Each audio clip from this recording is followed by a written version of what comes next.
Hey guys, it's Nana, and today I wanted to talk about my top 10 books of 2014. So I went through my Goodreads list and checked out all the books that I read in 2014 and narrowed it down to 10. These are in no particular order, but that doesn't mean that they're all on quite the same level. I couldn't rank them, but I will try to mention the ones that I thought were the top of the top. First off, I wanted to start with the one nonfiction book that made the list, and that is Thank You for Your Service by David Finkel. This was a book that I read in early 2014, and David Finkel is a reporter who wrote a previous book called All the Good Soldiers or Good Soldiers. He went with this battalion of troops to Afghanistan and wrote a book about that. This is kind of a follow-up book. He checks in with these soldiers who have come back from the war and looks at how they are adjusting to civilian life. And the answer is not well. A lot of them had PTSD and are suffering from various effects of the war, and I found it really, really interesting. I like my nonfiction to have a story. That's what keeps me engaged, and this definitely felt like a story and had a narrative. I thought this was really moving and gave me a completely different perspective on the war and made me think about things I'd never thought about before. So I really enjoyed this and I would highly recommend it. Next up is The Goldfinch by Donna Tartt, and this is a book that I've been wanting to read, but it's huge, so you gotta have some time to dedicate to it. So I finally got around to it, I think in February or March, and I loved it. It's about a boy named Theo, and when he's young, he's on a trip to the Met with his mother when there is an explosion. During this explosion, his mother is killed, and he's kind of disoriented and lost, and he sees this one particular painting that they talked about and really loved. And in the chaos and confusion, he kind of decides to take it with him. Then it follows his life as he grows up, and you can see how that event in his childhood totally changed his life. And also, the painting is a big factor too, and remains an important piece of his life. I love, love, love her writing. I can't get enough. And the fact that she only releases a book every 8 to 10 years is kind of no. But I really enjoyed the story. This is one of those books that I read really slowly because I wanted to savor it. And even at times when the plot wasn't really moving forward, I just enjoy reading her sentences. Normally I'd kind of get bored of a slow plot or slower parts of the story, but just every word that she writes, I want to soak it up. So The Goldfinch definitely had to be on my list. Another book that had to be on the list is An Untamed Save by Roxane. This is one of the first books I think I reviewed when I started BookTube, and it just totally grabbed me.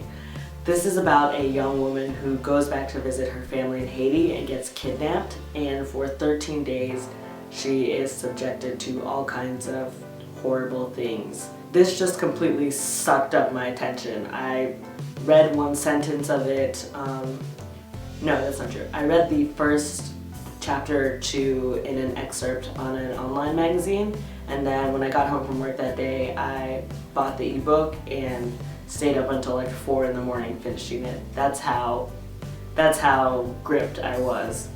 Roxane Gay's writing is just it's straightforward and it's tense, and it's bare bones and yet moving. I don't know if I'm doing it justice. It's not for the faint of heart, but if you're looking for a book that will totally just stop you in your tracks, then this is a book for you. Then I wanted to mention the whole Harry Potter series, but particularly Harry Potter and the Sorcerer's Stone. I talked a little bit about my Harry Potter backstory, but basically I'd only read the first and third books, and then earlier in the year, over the summer, I decided to read the entire series from start to finish. So book number 1 was a reread for me, and as I was rereading it, just all these feelings of nostalgia hit me, and I remembered certain parts, and it was just a delight. So it was such a good reading experience because I felt like I was reconnecting with my childhood, and then I was getting excited about the series all over again, so I just had to include the entire series on my top 10 books. Next up is The Princess Bride by William Goldman, and this is a book that I read during the BookTube-a-thon in the summer, and I'd seen the movie countless times and I loved it, but I'd never read the book. And happily the book was just as great as the movie. All of the humor that you find in the movie is also in the book, and there are all these little asides which I really thought was fun, and it's just a really fun read. I think if you like the movie, chances are super high that you will also like the book. Another book I read during the summer and loved was The Virgin Suicides by Eugenides, and I just think I read this at the perfect time because it takes place in the summer and it's about 4 sisters who commit suicide.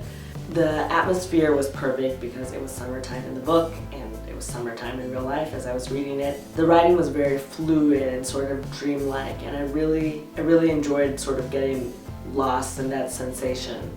I think another reason why I liked this book so much was that I wasn't sure what to expect going into it, and then I ended up really enjoying it, and it really made me think, so it kind of surprised me. How could I do a top 10 video without mentioning Outlander? As you know, I am Outlander obsessed. I just love this book.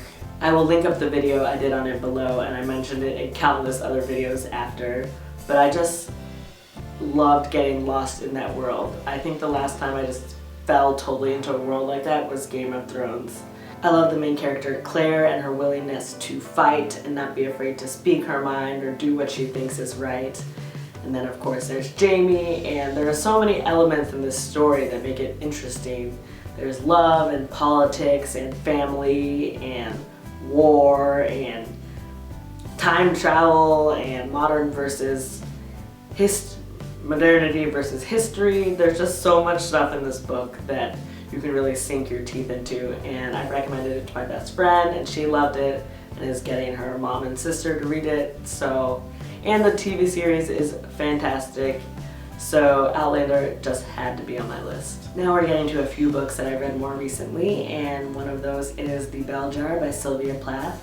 And this is a classic that I've been meaning to read for, I think, a couple of years now, and I'm so glad I finally got to read it. It's a story about a young woman and her struggle with depression, and I think it's just such a realistic portrayal of someone who struggles with mental illness, and it really opens your eyes to what they go through. Definitely a part of what made this such a good reading experience is that I buddy read it with Sabrina from Stay Cucino, and we just had really great conversations and discussions about the book, and it was really interesting to see her perspective and compare it to my perspective. So this is another one of those books that I think will stick with me, and it still definitely pops into my head. It's also a cultural reference, so now certain things I realize reference the bell jar and I know what they're talking about. So I really am glad that I read this book in 2014.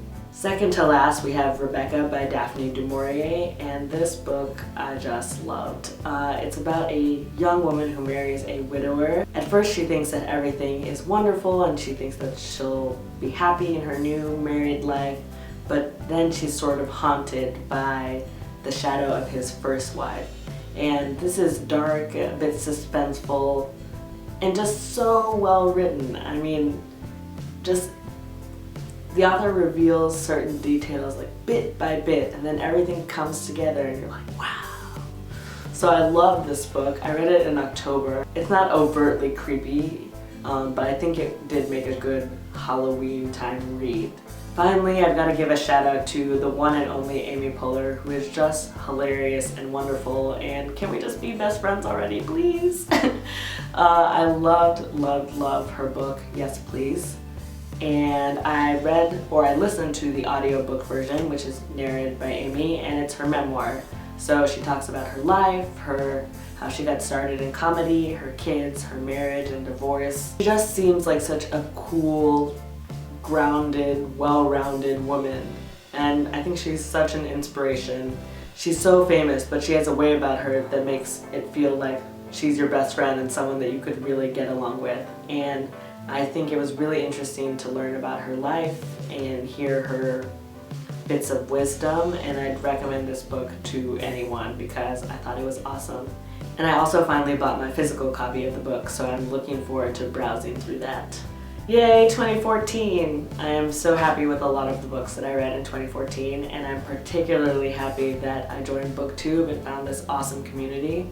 I've made so many great friends, and I just love talking to people about books. Thank you so much for welcoming me and watching and subscribing and commenting and everything that you do that makes this such a fun experience. I'm looking forward to watching everyone else's top 10 and 2014 videos and seeing what their favorite books are, and if you want to share them with me in the comments down below, please do. If you want to talk to me elsewhere, I'm on Goodreads, Twitter, Instagram. I'll leave all my links below. Thank you so much for watching this video, and I'm planning to have my 2015 bookish resolutions up soonish, so I will see you in my next video. Bye!